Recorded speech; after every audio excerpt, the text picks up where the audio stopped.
Hello बच्चों, आपका H2 में स्वागत है। मैं आपका टीचर धीरज कुमार। मैंने अपना बीटेक NIT श्रीनगर से किया है और अब तक 25,000 बच्चों को पढ़ा चुका हूं। लगभग 15 सालों से मैं पढ़ा रहा हूं। बहुत सारे मेरे बच्चे इस समय IIT से या NIT से बीटेक कंप्लीट कर चुके हैं या बीटेक कर रहे हैं। अगली बारी है आपकी। आज आपको हम लोग मैथमेटिक्स शुरू करते हैं, एंजॉय करिए। मैथ में हम लोग पॉइंट का लेक्चर नंबर 1 कर चुके हैं। आज लेक्चर नंबर 2 करने वाले हैं। सबसे पहले देखिए, ये क्वेश्चन आपको होमवर्क दिए थे। क्वेश्चन ये पहला होमवर्क था, मेरे ख्याल से सबसे बन गया होगा होमवर्क नंबर 1।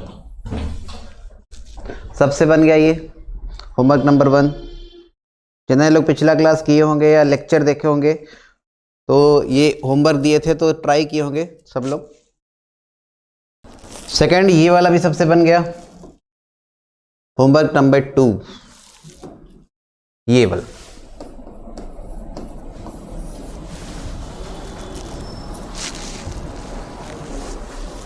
इसमें देखो, अगर आप लोग ट्राई किए होंगे, मान लो कि सही बात है, एक ट्रिक होता है करने का, वो आपको सिखा देते हैं। कभी भी अगर आपको ट्रायंगल के तीनों साइड का मिडिल पॉइंट दिया हो, हम लोग इसका ट्रिक सीखेंगे कैसे निकालते हैं वर्टिसेस। अगर ट्रायंगल के तीनों साइड का मिडिल पॉइंट आपको गिवन हो, जैसे मान लो कि ये मिडिल पॉइंट 1, 2 है, दूसरा मिडिल पॉइंट 0, 1 है, एंड थर्ड वन इज -2, 1। सही। एक ट्रायंगल के तीनों साइड का मिडिल पॉइंट आपको गिवन है। वर्टिसेस A, B और C कैसे निकालेंगे, ये निकालना हम लोग सीखते हैं। इसके लिए ट्रिक सुनो, ट्रिक ध्यान से कंसंट्रेट सब होके सुने। देखिए देखिए देखिए देखिए देखिए, देखो हमें A निकालना है। A से जो दो साइड जाए, इन दोनों के x कोऑर्डिनेट को जोड़ो, सामने वाला x कोऑर्डिनेट घटाओ। क्या बोले हैं? A अगर निकालना है, A से जो दो साइड गया है उसके जो मिडिल पॉइंट है उसके x कोऑर्डिनेट को जोड़ दो, और जो A के सामने वाला साइड है उसके मिडिल पॉइंट के x कोऑर्डिनेट को घटा दो, ये मिल जाएगा। बहुत ही आसान।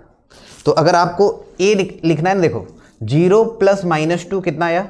-2। -2 में से -1 घटाएंगे -3। फिर देखो 1 + 1 2, 2 में से 2 जाएगा 0। B लिखना है, देखो इन दोनों के x कोऑर्डिनेट को जोड़ो, सामने वाला घटाओ। देखो -2 + 1 कितना आया? -1। -1 में से 0 घटाएंगे -1। फिर देखो 1 + 2 3, 3 में से 1 2। फिर देखो C लिखना है, यहां से देखो दो साइड गया ये और ये, x कोऑर्डिनेट दोनों को जोड़ो, सामने वाला घटाओ। तो 1 + 0 1, 1 में से -2 जाएगा 3 आएगा।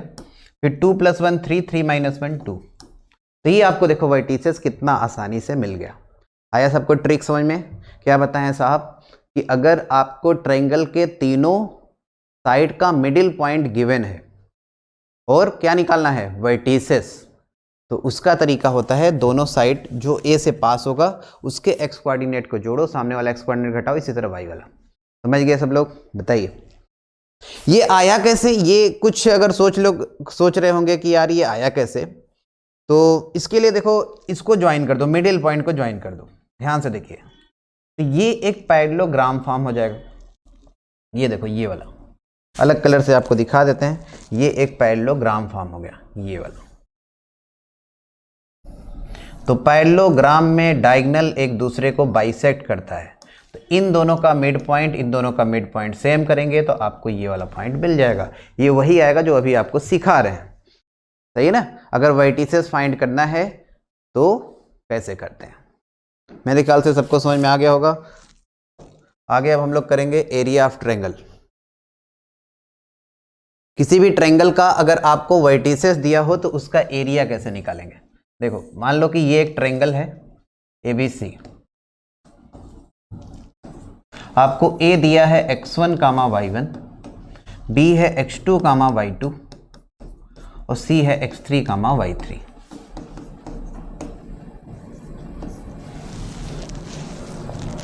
ट्रायंगल के तीनों वर्टिसेस के कोऑर्डिनेट आपको गिवन है और आपको इस ट्रायंगल का एरिया निकालना है।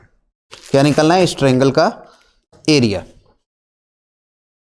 तो उसमें देखो, अगर पूरा डेरिवेशन पे हम लोग नहीं जाते हैं, डेरिवेशन अगर करना है तो आप देख सकते हैं पुराना लेक्चर, तो उसमें डेरिवेशन भी आपको बताए हैं।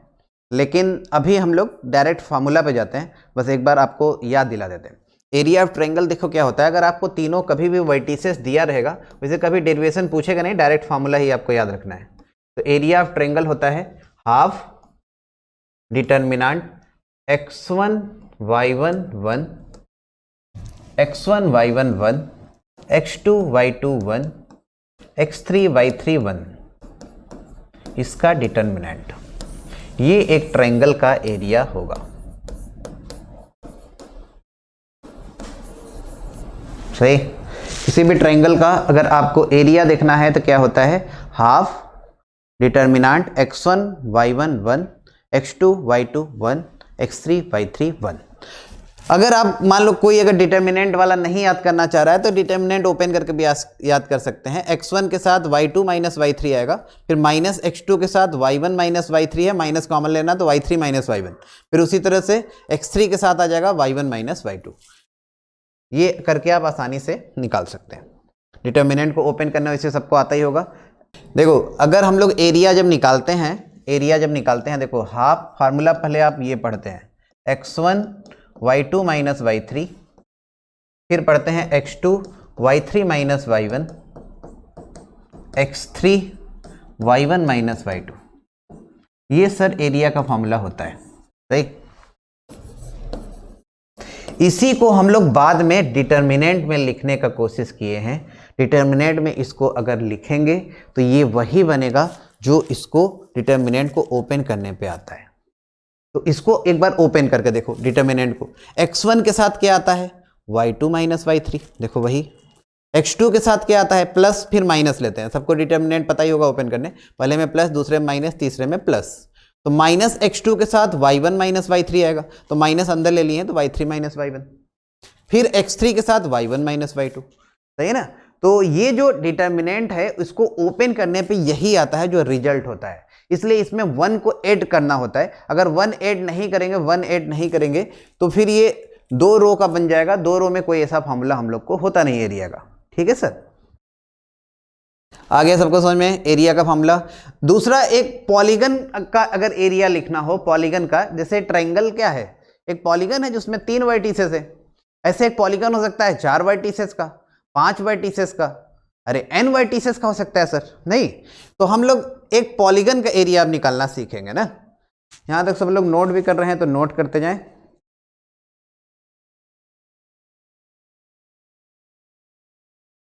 ओके, दूसरा अब देखो एरिया ऑफ पॉलीगन देखेंगे हम लोग। having n vertices,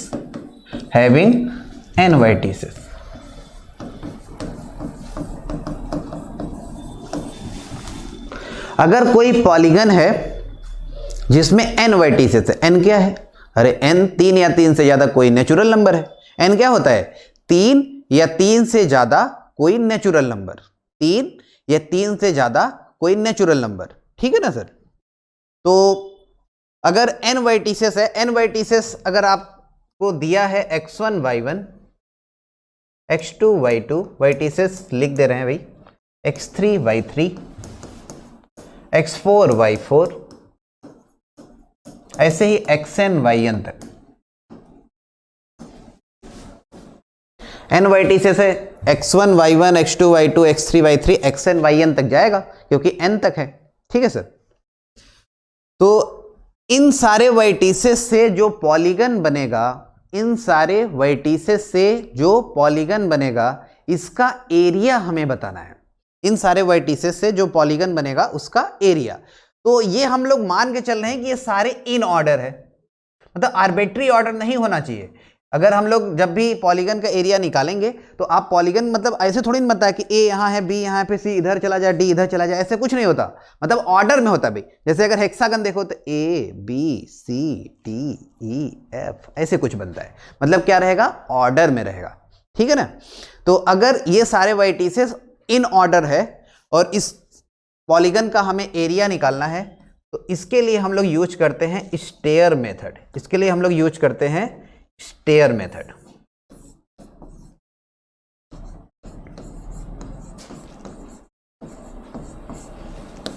stair method से हम लोग पॉलीगन का एरिया निकालते हैं। तो एरिया का फॉर्मूला होता है half determinant x1 y1 x2 y2, सारे वर्टिसेस को स्टेयर के फॉर्म में लिखेंगे, सारे वर्टिसेस को स्टेयर के फॉर्म में लिखेंगे। स्टेयर जैसे देखे होंगे, स्टेयर, ये स्टेयर जो लकड़ी वाला स्टेयर होता है उसमें देखे होंगे आप लोग कि दो दो ऐसे लगा होता है, ऐसे ऐसे ऐसे बना होता है, उसी तरह का मान के कुछ करें।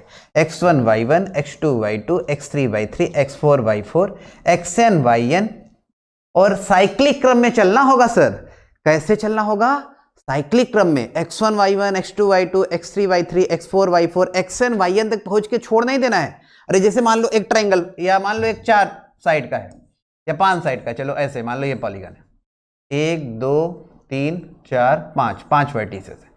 x1 y1 x2 y2 x3 y3 x4 y4 x5 y5 तक अगर सिर्फ लिखेंगे ना तो ये पूरा क्लोज फिगर नहीं बनेगा।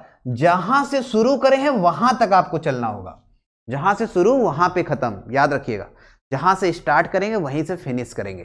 तो x1 y1 से लिखना शुरू किए हैं तो x1 y1 पे ही इसको फिनिश करेंगे। साइक्लिक फिगर होता है। और कभी अगर निगेटिव आए तो बाहर मॉड लगा दीजिएगा। एरिया आप ट्रायंगल वाले में ही बाहर मॉड ही रहेगा। सिंपल सी बात है कि एरिया ऑलवेज क्या होता है? पॉजिटिव होता है। तो एरिया ऑलवेज अगर पॉजिटिव है, जैसे कभी -5 आ गया एरिया, डिटर्मिनेंट का वैल्यू, तो एरिया तो -5 होगा नहीं, तो उसमें मॉड -5 लेंगे हम लोग, मतलब 5 लेंगे।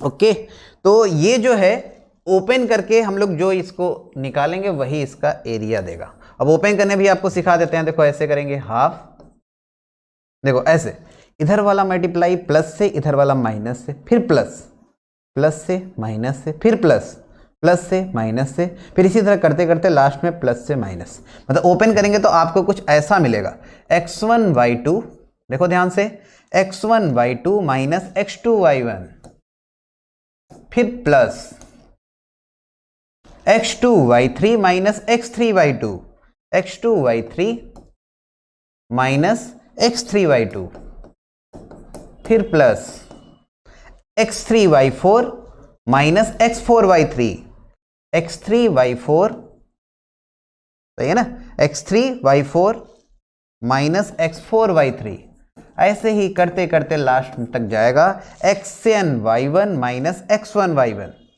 xn y1 minus y1 x1, ये आएगा फल। इसको ओपन करने पे कुछ इस तरह आता है। तो यहां से स्टेयर मेथड से हम लोग एरिया पॉलीगन बता सकते हैं। जैसे पेंटागन का एरिया लिखना हो तो उसमें ट्रायंगल का एरिया से भी कर सकते हैं। जैसे मान लो ये पेंटागन है, फिर इसमें चाहो तो एक तरीका ये हो सकता है, इसको ज्वाइन करो, एक ट्रायंगल, दूसरा ट्रायंगल, तीसरा ट्रायंगल, इन तीनों ट्रायंगल का एरिया निकाल कर जोड़ दो, पेंटागन का एरिया आ गया। तो ये भी एक तरीका होता है कि अगर किसी का मन है इससे भी कर सकते हैं। लेकिन क्यों करें भाई, जब हमें इतना आसान सुविधा उपलब्ध है मार्केट में, तो मार्केट में जो आसान सुविधा है उसको उठाएंगे हम लोग। क्यों इसको हार्ड तरीके से करेंगे? 3 बार ट्रायंगल निकाल कर जोड़ेंगे, ये कितना आसान है, सही है ना। तो ये तरीका होता है पॉलीगन का निकालने का एरिया, यहां तक नोट कर लीजिए। तो ये इन ऑर्डर होना चाहिए, कोई भी ऑर्डर, क्लॉकवाइज लो या एंटी क्लॉकवाइज लो, ठीक है ना सर। ये आर्बिट्री ऑर्डर नहीं होना चाहिए। जैसे ऐसे नहीं होना चाहिए कि ए यहां है, बी यहां है, अब सी यहां चला गया और डी यहां चला गया, तो कैसे बनेगा? पॉलीगन बनेगा ही नहीं यार। पॉलीगन अगर एरिया पूछ रहा है तो क्लोज फिगर बनना तो चाहिए ना मेरे लाल। तो क्लोज फिगर अगर बनाना है तो उसके लिए आपको साइक्लिक क्रम में देना होगा, एंटी क्लॉकवाइज या क्लॉकवाइज, कोई भी हो सकता है। ओके,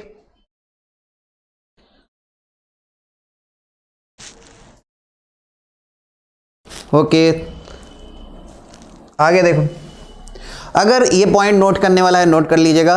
अगर 3 point x1 y1 x2 y2 x3 y3 अगर कोलिनियर हो, तो कोलिनियर चेक करने का एक तरीका आपको हम लोग सिखाए थे डिस्टेंस फार्मूला में, याद करो कि कोई 2 पॉइंट का सम या डिफरेंस करने पे तीसरे के बीच का डिस्टेंस के बराबर आता है। जैसे 3 पॉइंट दिया हो, सिखाए थे आपको, कोलिनियर है मतलब एक ही लाइन पे है, तो AB प्लस BC अगर AC के बराबर आएगा तो कोलिनियर हो जाएगा। 2 डिस्टेंस का सम तीसरे के बराबर, तो वो क्या हो जाता है? कोलिनियर, ठीक है ना सर। तो ऐसे अभी हम लोग जो डिस्टेंस फार्मूला से करते थे, डिस्टेंस फार्मूला से उसमें थोड़ा सा टाइम लगेगा, थोड़ा उसमें प्रॉब्लम होगा, तो इसलिए आपको एरिया वाले से ज़्यादा आसान रहता है। अगर 3 पॉइंट कोलिनियर है तो क्लोज फिगर बनेगा, नहीं बनेगा, और क्लोज फिगर नहीं बनेगा तो एरिया नहीं बनेगा। एरिया ऑफ ट्रायंगल 0 कर सकते हैं, तो अगर 3 पॉइंट से एरिया नहीं बन रहा है कुछ ट्रायंगल का तो 0 हो जाएगा। तो यही लिखा है कि 3 पॉइंट अगर कोलिनियर है तो एरिया ऑफ ट्रायंगल 0 होगा। एरिया ऑफ ट्रायंगल आपको लिखवाई दिए थे, यहाँ हाफ लिखे थे तो 0 उधर है तो हाफ कोई मतलब नहीं होता। तो ये याद रखिएगा, 3 पॉइंट के कोलिनियर होने का कंडीशन। अगर 3 पॉइंट कोलिनियर है तो condition determinant x1 y1 1, x2 y2 1, x3 y3 1 बराबर 0। क्लियर है सबको?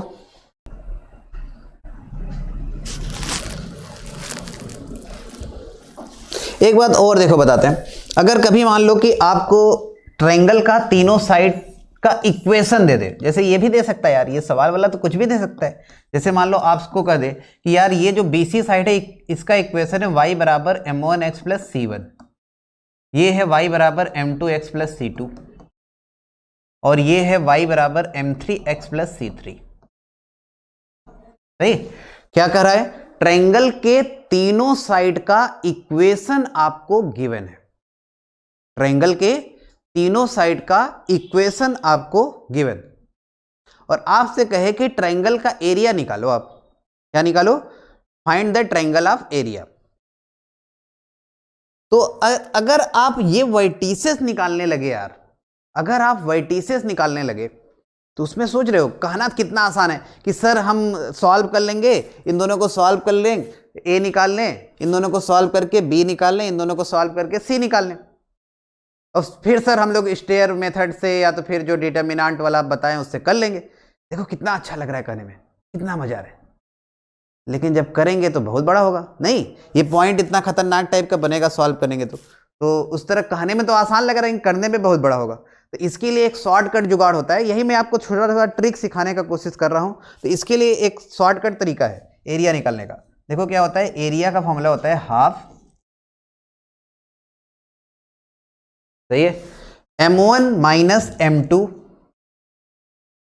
m1 माइनस m2 का whole square upon c1 minus c2 plus m2 minus m3 का whole square upon c2 minus c3 plus m3 minus m1 का whole square upon c3 minus c1। Cyclic क्रम में देखो, c1 minus c2, c2 minus c3, c3 minus c1। यहाँ पे देखो cyclic क्रम, m1 minus m2, m2 minus m3, m3 minus m1।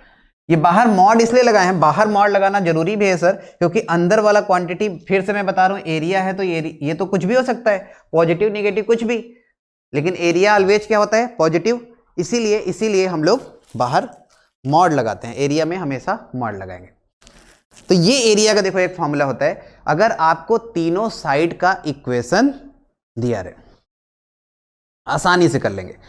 देखो अब बस वैल्यू पुट करो, आंसर पाओ, सवाल हो जाएगा खत्म। समझ गए? जैसे मान लो ऐसे दिया हो कि ax plus B Y plus C. अब देखो y बराबर m1x प्लस c1 जैसा कुछ नहीं दिया है, तो हम लोग इस फॉर्म में बदल सकते हैं। भाई इतना तो समझदार हैं आप, इतना उम्मीद कर रहे हैं कि इतना देखिए समझदार है कि अगर इस फॉर्म में न दिया हो तो इस फॉर्म में बदल लेंगे। जैसे यहां देखो इस फॉर्म में दिया है, ऐसे लिखा है, नहीं लिखा है, तो बदल सकते हैं ना। बी वाई बराबर क्या आएगा, ये दोनों उधर ले जाओ तो माइनस ax माइनस सी, फिर y बराबर लिख लो डिवाइड करके, देखो बदल गए। नहीं, y बराबर mx प्लस सी बन गया। देखो ये m का काम करेगा, ये c का काम करेगा साहब, y बराबर mx प्लस सी। समझ गए? अगर इस तरह का नहीं दिया है, इस तरह का अगर y बराबर mx प्लस सी में दिया है तब तो बहुत खुश होने वाला बात है, और नहीं दिया तब भी दुखी होने की जरूरत नहीं है, वो हम लोग y बराबर mx प्लस सी के फॉर्म में बदल के कर लेंगे। ठीक, चलो आगे बढ़ते हैं, यहां तक नोट कर लिए होंगे आप।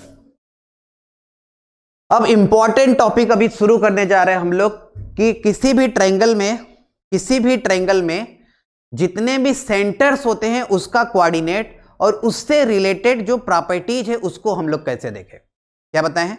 किसी भी ट्रायंगल में जितने भी सेंटर्स होते हैं उसका कोऑर्डिनेट कैसे निकालेंगे और उससे रिलेटेड जो प्रॉपर्टीज होता है उसको कैसे देखेंगे। चलो हम लोग इसमें अब समझते हैं। तो सबको पता भी होगा, अगर नहीं सुने हैं तो पहली बार सुन रहे हैं तो उनके लिए बता देते हैं। ट्रायंगल में जो हमें पढ़ना होता है सेंट्रॉइड के विषय में, incentre, excentre, orthocentre, circumcentre और एक 9 पॉइंट सेंटर भी होता है, लेकिन आउटडेटेड है, सिलेबस में नहीं है, तो उसको हम लोग नहीं देखेंगे। जो सिलेबस में उसी को पढ़ना है। क्या क्या बोले हैं? सेंट्रॉयड, इन सेंटर, सरकम सेंटर, आर्थो सेंटर और एक्स सेंटर। इतना सेंटर आपको देखना है, ठीक है सर। तो एक एक करके हम लोग उठाएंगे। देखो पहला सेंट्रॉयड। सेंट्रॉयड ऑफ ट्रायंगल क्या होता है? अगर कोई ट्रायंगल है तो इसमें सेंट्रॉयड क्या है, आखिर सेंट्रॉयड होता क्या है? तो ये समझ लीजिए, सेंट्रॉयड जो है ये point of intersection of medians को कहते हैं। अगर किसी को लिखना है तो लिखते भी जाएगा। सेंट्रॉयड क्या है? It is the point of intersection of medians. What is centroid? Centroid is point of intersection of medians. Medians क्या है? अब बात आ गई, अरे यार ये मीडियन क्या होता है? तो मीडियन देखो क्या होता है। अगर कोई ट्रायंगल एबीसी है, एबीसी, तो ऐसा लाइन जो किसी वर्टिसेस से होके जाए और सामने वाले साइड को मिडिल पॉइंट पे मिले। क्या बताए हैं? किसी वर्टिसेस से होके जाए और सामने वाले साइड को मिडिल पॉइंट पे मिले, तो उसको क्या कहेंगे? मीडियन कहेंगे। जैसे देखो, अगर कोई ट्रायंगल एबीसी है,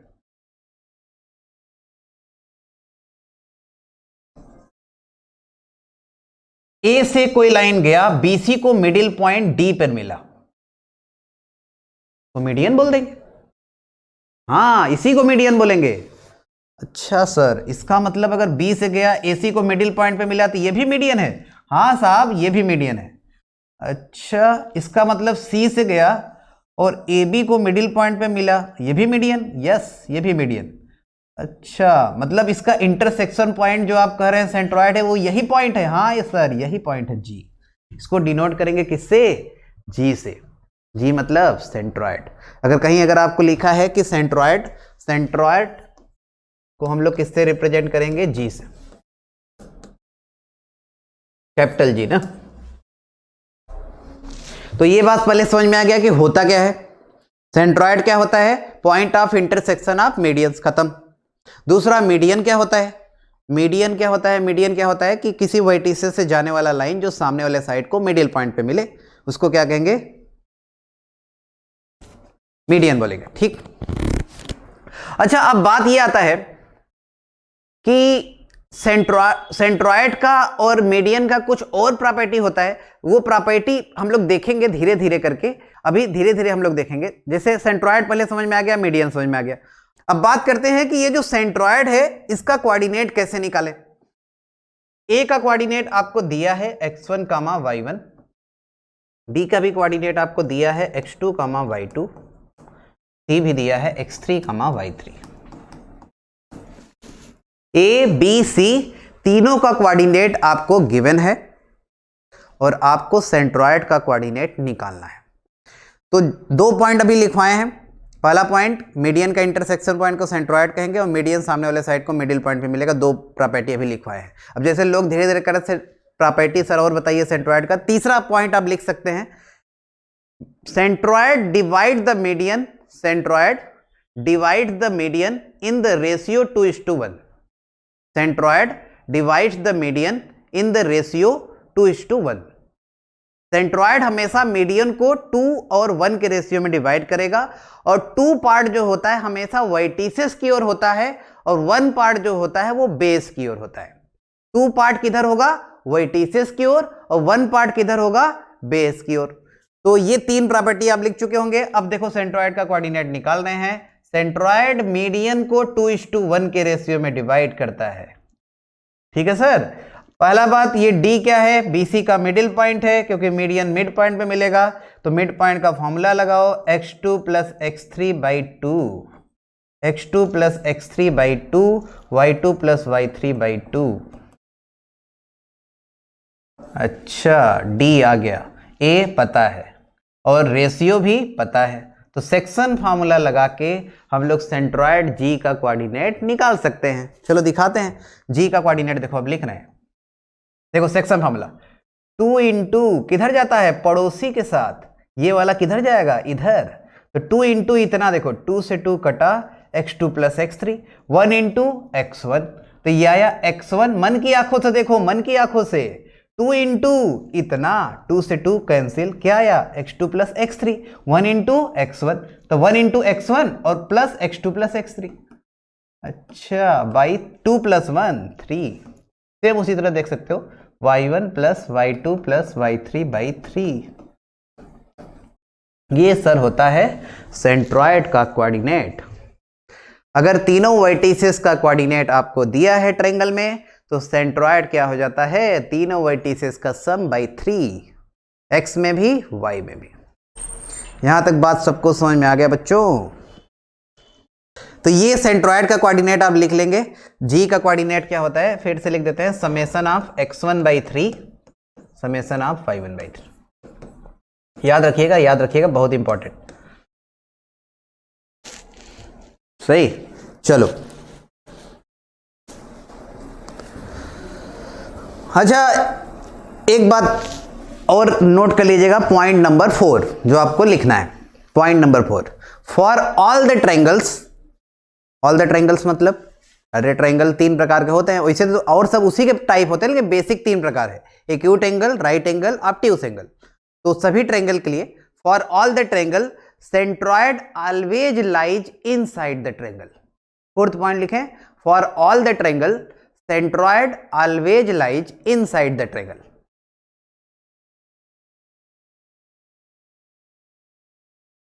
for all the triangle centroid always lies inside the triangle.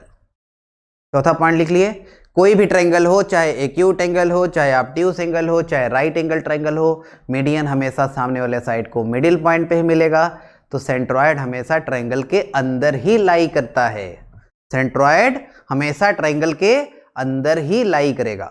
ये चौथा पॉइंट आप नोट कर लीजिएगा। अब देखो important theorem, important theorem, theorem पढ़ेंगे आप। Centroid of triangle obtain by joining the middle point of the side of triangle is same as centroid of original triangle. का मतलब क्या है, अगर कोई ट्रायंगल ABC है, इसके मिडिल पॉइंट को ज्वाइन करके एक ट्रायंगल फॉर्म किए हैं, तो जो ABC ट्रायंगल का सेंट्रॉयड होगा वही जो मिडिल पॉइंट को ज्वाइन करके ट्रायंगल बनाए हैं उसका भी सेंट्रॉयड सेम होगा। ये कौन सी बात है सर? सुनो, देखो ध्यान से, एक ट्रायंगल है ABC, अभी दिखाते हैं आपको कि ये थ्योरम क्या है। ठीक है सर, BC का मिडिल पॉइंट है D मान लिए, ये है E, ये है F, नाम मान लिए तीनों का DEF। सही, ये क्या है, middle point of BC, AC और AB। ठीक, थ्योरम क्या कह रहा है कि जो ABC ट्रायंगल का सेंट्रॉयड होगा वही मिडिल पॉइंट को ज्वाइन करने से जो ट्रायंगल फॉर्म हुआ है DEF ट्रायंगल, DEF ट्रायंगल दोनों का सेंट्रॉयड सेम होगा। चलो, मिडिल पॉइंट मान लो आपको दिया है x1 y1, x2 y2, x3 y3, ये तीनों मिडिल पॉइंट आपको गिवन है। और आपको अगर ABC निकालना हो तो अभी ट्रिक सिखाए हैं, आज ही सिखाए हैं, आज जो स्टार्ट किए हैं क्लास। अगर ट्रायंगल के तीनों साइड का मिडिल पॉइंट दिया हो तो वर्टिसेस लिखना, शॉर्टकट जुगाड़। क्या बताए हैं, देखो A लिखना है, A से जो दो साइड जाएगा x कोऑर्डिनेट जोड़ो, सामने वाला घटाओ, x2 + x3 - x1 सोचने की भी जरूरत ना पड़े, तुरंत आंसर लिखना होता है साहब, y2 + y3 - y1। अच्छा B, अब सब लोग जल्दी से बताएं, x1 + x3 - x2, इतना सोचने की जरूरत नहीं पड़ना चाहिए, y1 + y3 - y2। C का कोऑर्डिनेट बोले, C का coordinate x1 + x2 - x3, x1 + x2 - x3, देखो इन दोनों को जोड़े, सामने वाला घटाए। अगला y1 + y2 - y3। सही है। अगर ट्रायंगल का मिडिल पॉइंट दिया है साइड का, ट्रायंगल के साइड का मिडिल पॉइंट दिया है तो वर्टिसेस निकाल सकते हैं। अच्छा, अगर आपसे कोई पूछे कि ये बताओ यार कि DEF ट्रायंगल का सेंट्रॉयड क्या है, तो कहोगे कि x1 + x2 + x3/3, y1 + y2 + y3/3। अच्छा, अगर कहे कि ABC का सेंट्रॉयड क्या है तो क्या कहोगे, तीनों का सम बाई 3। चलो तीनों जोड़ो, x2 + x3 - x1 में इतना और इतना जोड़ेंगे, मन की आंखों से देखो, x1 cancel, x2 cancel, x3 cancel, तो एक एक कैंसिल होके x1 देखो कितने बार आया है, एक बार, दो बार और एक बार माइनस में, मतलब एक बार बचेगा। उसी तरह x2 भी एक बार बचेगा, x3 भी जोड़ के देख लो। तो इसका भी सेंट्रॉयड वही आ रहा है, x1 plus x2 plus x3/3, y1 plus y2 plus y3/3। तो आगे कभी सवाल आएगा इस प्रॉपर्टी का यूज करके, तो याद रखिएगा साहब, याद रखिएगा कि अगर ट्रायंगल के मिडिल पॉइंट को अगर साइड को ज्वाइन करके बना रहे हैं तो उसका सेंट्रॉयड ओरिजिनल ट्रायंगल का सेंट्रॉयड सेम होता है। अब कोई कहे अच्छा सर इसका मतलब हम लोग अगर इसके मिडिल पॉइंट को ज्वाइन कर देंगे, अगर चलो एक और बनाते हैं और दिखाते हैं आपको। मान लो कि इसके मिडिल पॉइंट को ज्वाइन कर दिए तीनों के, तो एक ट्रायंगल फॉर्म करें। इसका मतलब सर कहना ये चाह रहे हैं आप कि अगर इसका सेंट्रॉयड पूछें तो ये वही होगा जो ABC का होगा? हाँ वही होगा, चाहे जितना ट्रायंगल बनाते जाओ। जैसे सोचा कोई अगर इसका भी ज्वाइन कर दें तब, अरे वही होगा, सेंट्रॉयड चेंज नहीं होता कब? अगर मिडिल पॉइंट को ज्वाइन करके ट्रायंगल फॉर्म किए। याद रखिएगा, थ्योरम होता है सेंट्रॉयड से रिलेटेड। समझ में आ गया बच्चों सबको? Clear clear clear.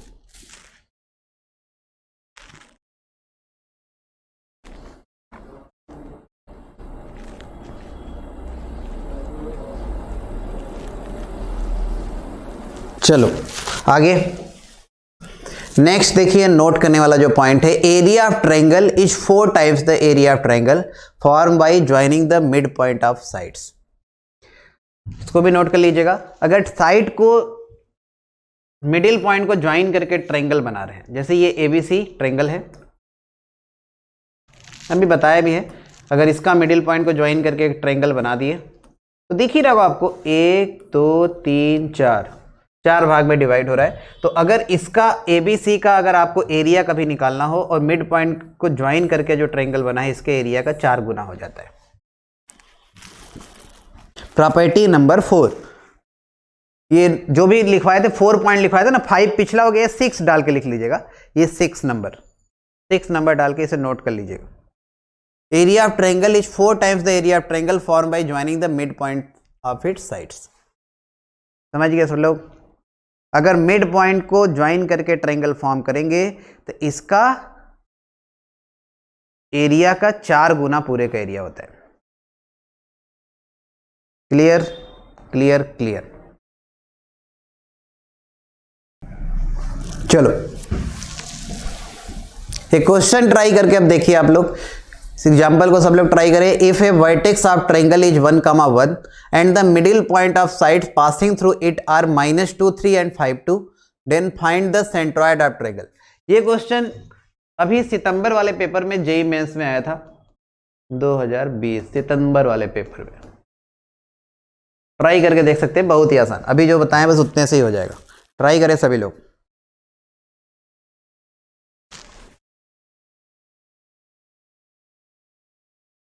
क्वेश्चन पहले नोट करें और मुश्किल से 1 मिनट लगना चाहिए, सबसे 1 मिनट में सबका आना चाहिए, maximum time 1 minute question note करने के बाद, मतलब मान लो 2 मिनट टोटल।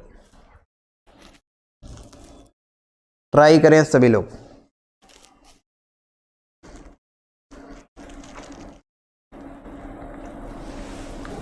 ये वर्टेक्स ऑफ ट्रायंगल इज 1, 1, एक ट्रायंगल है ABC, इसका एक वर्टेक्स 1, 1 है, तो चलो कोई भी एक मान लो, जैसे 1 को 1, 1 A को मान लिया, ठीक। एक दिया है 1, 1 and middle point of 2 side passing through it. अब A से 2 साइड जो जा रहा है वो AB और AC है, इसके मिडिल पॉइंट का कोऑर्डिनेट दिया है भाई, कितना, -2, 3 और 5, 2, इतना आसान, सही है।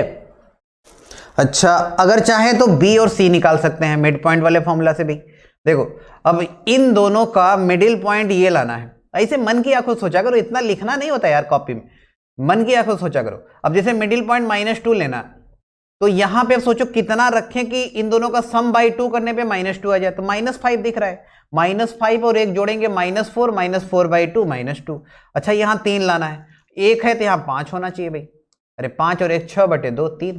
सेम उसी तरह इसको सोचो। अब देखो यहाँ 5 लाना है, इन दोनों का मिड पॉइंट 5 आना चाहिए, तो इसका मतलब ये 9 होना चाहिए। देखो 9 और 1 10/2 5।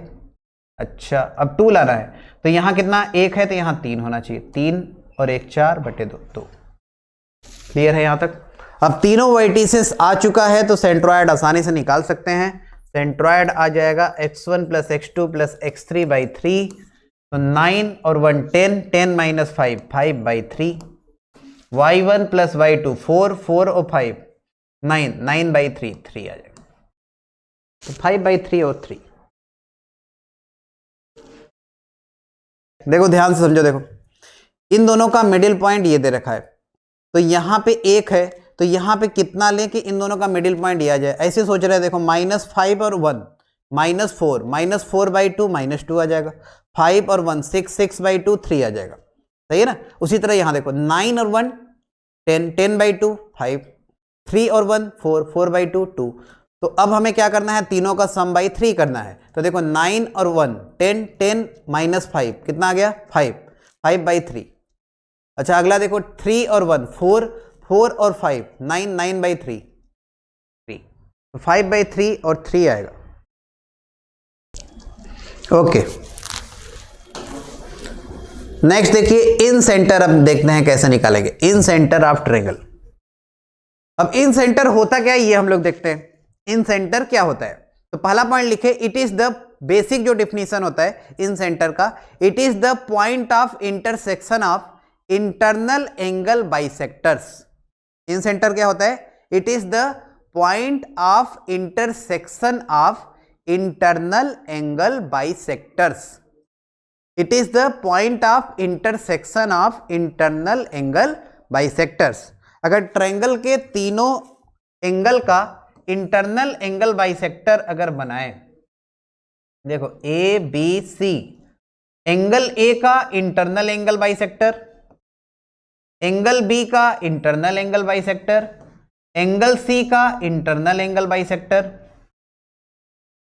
ये तीनों जिस पॉइंट पे मिलते हैं उस पॉइंट को बोलते हैं इन सेंटर, और इसको डिनोट करते हैं कैपिटल आई से। इन सेंटर को डिनोट किससे करेंगे, कैपिटल आई से, सही है ना। क्या बोले हैं, एंगल ए का इंटरनल एंगल बाइसेक्टर। इंटरनल क्यों बोल रहे हैं ना, क्योंकि दो बाइसेक्टर हो सकते हैं, इंटरनल एंगल और एक्सटर्नल एंगल। जब एक्सटर्नल एंगल बाइसेक्टर का इंटरसेक्शन पॉइंट पूछेगा तो उस केस में फिर एक्स सेंटर होता है। अगर इंटरनल एंगल का इंटरसेक्शन पॉइंट पूछे तो वो इन सेंटर होता है। तो इंटरनल एंगल बाइसेक्टर है तो ये a/2 होगा, एंगल को बाइसेक्ट करेगा। उसी तरह ये एंगल बी को बाइसेक्ट करेगा b/2 एंगल सी को बाइसेक्ट करेगा c/2 तो तीनों इंटरनल एंगल बाइसेक्टर जिस पॉइंट पे मिलेंगे उसको इन सेंटर बोलेंगे। पहला बात सबको समझ में आ गया।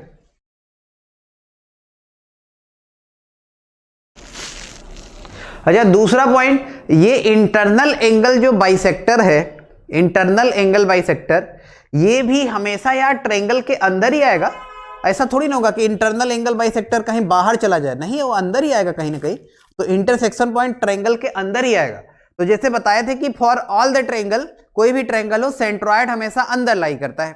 तो ये भी लिख लीजिएगा, कोई भी ट्रायंगल हो for all the triangle incentre always lies inside the triangle.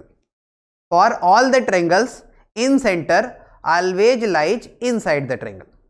दूसरा point, for all the triangles incentre always lies inside the triangle. कोई भी ट्रायंगल हो उसके लिए इन सेंटर भी ट्रायंगल के कहां होगा, अंदर ही होगा। For all the triangles incentre always lies inside the triangle. यहां तक बात सबको समझ में आ गई भी। तीसरा पॉइंट, अब देखो दूसरा डिफिनीशन ये होता है इन सेंटर का, सर्कल से रिलेटेड इसको कैसे कर सकते हैं, इसको देखते हैं ना कि एक सर्कल से इन सेंटर को कैसे रिलेट करेंगे।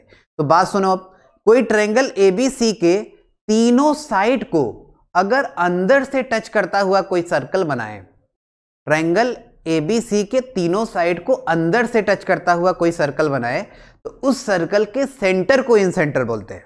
दूसरा डिफिनीशन क्या बताएं कि किसी ट्रायंगल के तीनों साइड को अंदर से इंटरनली अगर टच करता हुआ एक सर्कल बनाए तो इस सर्कल के सेंटर को भी क्या बोलते हैं, इन सेंटर बोलेंगे। देखो दूसरा आपको एक बार फिगर बना के दिखाते हैं। एक ट्रायंगल एबीसी है, ट्रायंगल एबीसी के तीनों साइड को इंटरनली अगर कोई सर्कल टच करे, जैसे ये सर्कल है, इस सर्कल के सेंटर को इन सेंटर बोलते हैं। सही। अच्छा, अगर ये सेंटर है सर्कल का, ये सेंटर है, तो जहां पे टच करता है परपेंडिकुलर डालेंगे तो ये रेडियस होता है स्मॉल आर, यहां से परपेंडिकुलर डालेंगे स्मॉल आर, यहां से परपेंडिकुलर डालेंगे स्मॉल आर। तो एक इन सेंटर का डिफिनीशन और बता सकते हो। अब समझो, पहला मैं पॉइंट बताया कि इंटरनल एंगल बाइसेक्टर का इंटरसेक्शन पॉइंट। दूसरा पॉइंट क्या बताया कि हमेशा इनसाइड लाई करेगा। तीसरा पॉइंट बताया आपको कि अगर एक सर्कल ड्रॉ करे, ट्रायंगल के तीनों साइड को इंटरनली टच करे तो उसके सेंटर को इन सेंटर बोलते हैं। चौथा पॉइंट सुनो, इन सेंटर उस पॉइंट को बोलेंगे जिसका तीनों साइड से डिस्टेंस ऑलवेज बराबर हो। ये क्या बोल गए? अरे भाई देखो ना, इन सेंटर आई से बीसी का डिस्टेंस रेडियस होगा, एसी से डिस्टेंस भी रेडियस होगा, और एबी से डिस्टेंस भी रेडियस ही होगा। तो इन सेंटर का तीनों साइड से डिस्टेंस ऑलवेज बराबर होता है। इन सेंटर का तीनों साइड से डिस्टेंस ऑलवेज बराबर होता है, और ये जो सेंट्रॉइड होता है उससे थोड़ी बराबर होता है। समझ गए ना बच्चे? चलो, इतना बात आप अगर नोट कर लिए हो, आगे फिर बता दें। आगे अब बात सुनिए आप। कुछ रेशियो इसमें आपको पता होना चाहिए, तभी इन सेंटर का कोऑर्डिनेट हम लोग निकाल सकते हैं। ए का कोऑर्डिनेट x1 y1 दिया है, बी का x2 y2 है, और सी का x3 y3। ये तीनों का कोऑर्डिनेट आपको दे रखा है। सही सर? तो इसमें कुछ रेशियो आपको पता होना चाहिए। तो ये जो रेशियो है साहब, ये मैं अभी डायरेक्ट लिख रहा हूं। अगर कोई कहे कि ये सर आया कैसे, तो आया कैसे अगर आपको जानना है ना, तो उसके लिए फिर आपको सोल्यूशन आप ट्रायंगल जब पढ़ेंगे तब उसमें ये सब का प्रूव होता है। अभी के लिए हम लोग को रेशियो जो होता है उसको मान के करना है ना भाई। अभी जो रेशियो होता है उसको मान के करो। जैसे कुछ रेशियो आप याद रखिएगा, ये एंगल बाइसेक्टर थ्योरम इसको बोलते हैं। अगर नेट पे डालेंगे आप, गूगल पे तुरंत आ भी जाएगा, एंगल बाइसेक्टर थ्योरम।